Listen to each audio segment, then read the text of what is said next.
king g7. And now white is up a Oh, he mouse slipped. And we are approaching the final game of this match, the Armageddon.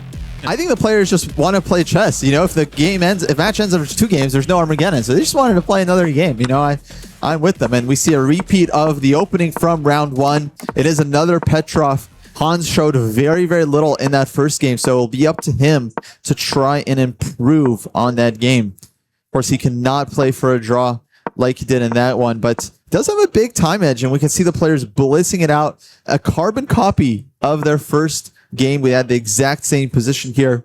Knight to h4 on the board. Incredible, the resemblance and openings from game 1 and game 3 just now. Yeah, Hans, this is what he does, though. He likes to stick to his stuff. He's well known for playing the Italian game every chance he gets. He's stuck to this line against the Petrov, so he just sticks to the same thing and plays it over and over again. Much like his idol, Bobby Fischer. Fischer was well known to stick to the same systems.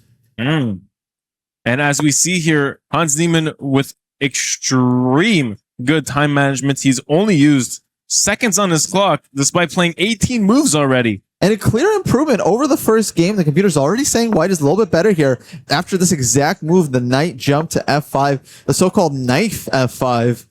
But still, very solid position for Nepo, who does have to play quickly here. And look at this last move, bishop f4, trying to earn those dark squares in the black position. If those bishops trade off, that d6 square is glaring for that knight to jump to. Yeah, very well played by Hans in this first game. It's a completely different Hans when he's playing for a win with white. Now knight to g6, allowing the trade of bishop, so that knight will win the d6 square. But then it'll be up to black to try and play around this knight. But computer giving white nearly a full point advantage at this point. This is crazy domination by the white pieces from basically a normal position. Hans brings his knight to a very nice square on d6, attacks this rook, gains the initiative in this position, and now can bring more pieces in. Seems like Nepo is just kind of still reeling from that first game. I mean, he was so close to winning the match, but now he's got to hold. And f4, not the most accurate move, but a very aggressive one and very logical one. He's starting f5, winning the game on the spot. Now black has to find a way to defend against this threat. Yeah, this powerful f5, pawn to f5 threat, hitting the rook, hitting the knight, a big fork threatened on the board. What can he do? Nepo under 6 minutes, so there is no increment in this game. He is going to have to speed it up at some point if he wants to keep his chances alive. Reclining knight move, a slight mistake by the black pieces, which Hans does not take time to hesitate on. Knight g3 was the most precise move, and now white comes into this middle game with a full point advantage. Apparently queen e7 black had to play. That's a tough move, allowing the fork and then finding tactics after that. So we can see a Hans move is actually very, very dangerous for his opponent. Not easy to deal with at all. And Hans swings in his second knight in the black position. This is full-on parasite infiltration. Now Nepo clearly unhappy with these developments. White has 2 powerful horses galloping over black's position. Black's knights meanwhile on the back foot. Queen to g3 is in the air, just threatening mate against that king. This is very bad for Nepo. I love the white pieces. The queen can slide on into the g3 square, threaten some mates there. It looks really nice for white. Look at those knights. These knights. All Hans on deck for the white pieces. Those pieces are in the game. Can double on the e-file at some point. And, oh man. Since losing that first game, Hans clearly woke up, realized he needs to actually play chess, play for the win. And now he's just completely winning. Queen to g3 with a double threat against mate and the h6 pawn. Oh my goodness, Hans might have this comeback in the bag already as he threatens checkmate in one move to end the game immediately. This Armageddon has just been one-sided so far. He does have knight to g6 to defend against both threats, but then white can take on h6 and he's got f5. Oh, that f-pawn now coming to light. Knight to h5, attacking the queen, defending checkmate at once, but white can keep the pressure by moving the queen forward 1 square and hit the knight while keeping that checkmating threat looming in the distance. Queen up, attacking the knight. Black would have to play g6 to defend, and then that h-pawn is gone. f5 is coming, and it's completely winning for Hans, who has 3.5 extra minutes on the clock. There you go, that knight to h5. Hans needs precision here. A reminder, he needs a win, absolutely. So when you are winning in these Armageddon situations and you have more time on the clock, you need to use that time in order to get that precision on the board. And you know who's the least happy about this development, especially after that first game? Is Magnus a certain Carlsen. man upstairs. Magnus Carlsen, He's who gonna is have to waiting, face. probably watching this match live to see who will win this match and play him tomorrow. This is going to be very, very difficult save here for Nepo. Down 3 minutes on the clock. He's about to drop that h6 pawn. Now Hans calculating. Can he take... Wait, he takes on h6 and on f7. Oh my god, two pawns around the king. Up and a weak king there for the black pieces. This is not looking good for Jan Nepomniachtchi. It's just completely over. White has 2 pawns and the compensation, as Jan would say. However, if you take that second pawn with the h-knight, you lose your queen. So a small tactic. Oh, well spotted, Zach. There's a rook takes e1 check in the position. Hold on. Yes, precision is needed still. Hold on. White has to be extremely precise. It's never too late to blunder. Queen on g4 is hanging. Don't take on f7. Rook takes e1. But of course, he should have a lot of moves. Okay, gives a check. Now the king's playing with forced precision to drop back. here. Checking the king. But after king to h8, that knight's still hanging. The queen is potentially hanging. Okay, goes king to g8, so there's no threat to the knight just yet. And queen h4, the queen sidesteps, gets out of the way. Now, Hans doing great here, but he does have to win the game in order to convert this match. And Nepo here under heavy pressure, still down a pawn, down nearly 4 minutes on the clock. If he loses this match, he'll never hear the end of it. f6, trying to defend whatever squares he can. I do like this move for his practical chances, but oh, Nepo hates himself right now. He's just muttering all kinds of obscenities, I'm sure. He's not happy with this position. He had this match in the bag after game 1 with this very nice queen endgame maneuver. But now... And sometimes it all just coming back like a waterfall. You know, he had that first win, that free point. He's doing fine in the second game. He blows it, and now he's in this Armageddon. He's just thinking about, how did I lose that second game? How did I get here? Oh, chess is such a brutal game. Hans putting pressure on this black knight, looking to create further indents in the black king's defending position. Knight g3, love this move, trading off one of black's main defenders here. And black's king is just so weak. That knight on d6, so strong. Zach, why didn't Hans do this in game 1 and just win the match from the get-go? He had to warm up. That's a warm up. Unbelievable. So takes.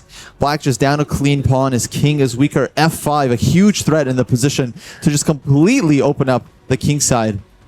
Nepo needs a miracle right now. Yes, the queen facing this king here. The tale of this match here is about Hans Niemann's resistance after that first game and coming back in, winning that second game, and now he basically has a win this third game if he plays consistently well. f5, another concession for black, but he had to do it. Now h4, the h-pawn starts running up the board. Queen to g7, Nepo speeding up. Don't forget, Zach, Hans can also just win this game on the clock. He has that much of an advantage now. 4 extra minutes. I had missed that time situation. Almost 3 times more time than Jan Nepomniachtchi. Crazy. And we have seen players survive in very little time, looking at Alireza Firouzja, but this is really bad. This is a very difficult situation.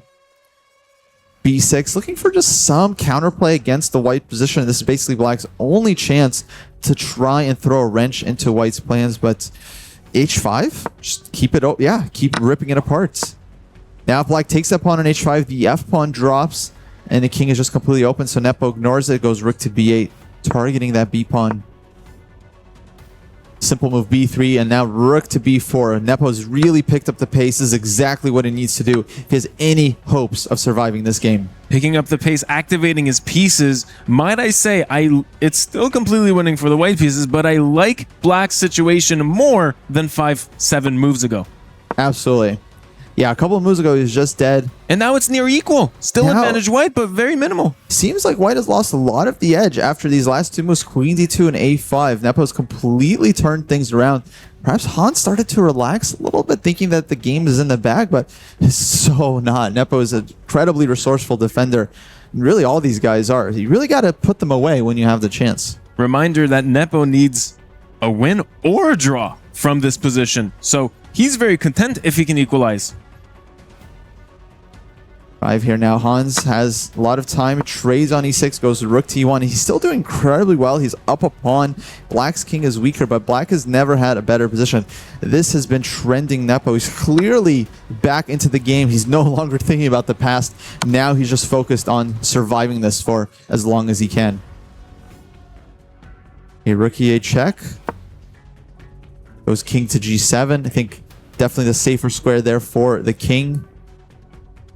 And now can white hunt the king down? You know, I feel like psychologically this is completely turned around. Hans is the one that needs to win this game. He needs to show how he's actually going to get to this king. And it looks like they're shuffling here greatly in Nepo's favor. If they shuffle 3 times, it's a draw automatically, and Nepo takes the match. So Hans needs to find something else to play in this position. Hans starting to feel the pressure. His heart rate has, again, back over 140 beats per minute. Nepo not far behind. He's at 133 and counting. And I love this long-term pressure that the black pieces have on this white king here. The queen, the knight, they're both lined up against this weakened g2 pawn. And might I say, this black rook keeping this knight defended, and everything glues together. Now, the reason I think Hans is struggling is because black is a massive threat. Knight takes pawn on g2, followed by rook to g4, winning the queen. Sacrificing the knight. So second repetition, Hans cannot keep repeating here, and this is really tough. This is very tough for white to find the way. I don't see how he actually keeps the game going. Black's counterplay is quite strong. Man, how is Hans not winning this game? White has one move, and he finds it. Hunt a3, preserving the only move preserving the advantage for the white pieces. Oh, that's clutch. Now knight takes g2. He has a takes b4. This rook is hanging and is lacking squares. Now it's Nepo's turn to find something precise. If he goes rook takes b3, well then queen takes f4. He has to do something with this knight. Knight h3 check is the only move I can see. But then king h2, everything is still hinging. So what's the follow-up there? This is an absolute critical position for Jan Nepomniachtchi, who's down to 90 seconds on the clock. It's not very comfortable of a situation to be in right now. How's he going to pull his way out of this? He needs to find this only move in this position to maintain balance. Otherwise, it's completely winning for the white pieces. The computer is showing something insane, Zach. It's knight h3 check, king f2, knight back to f4. Incredible. Just leaving the rook hanging. And the king is lured to h2 in that scenario. And what if you take the rook then? Then if you take the rook, there's going to be a queen h6 check, followed by discovered attack against the queen on d2. Wow. Zach, this is impossible to find.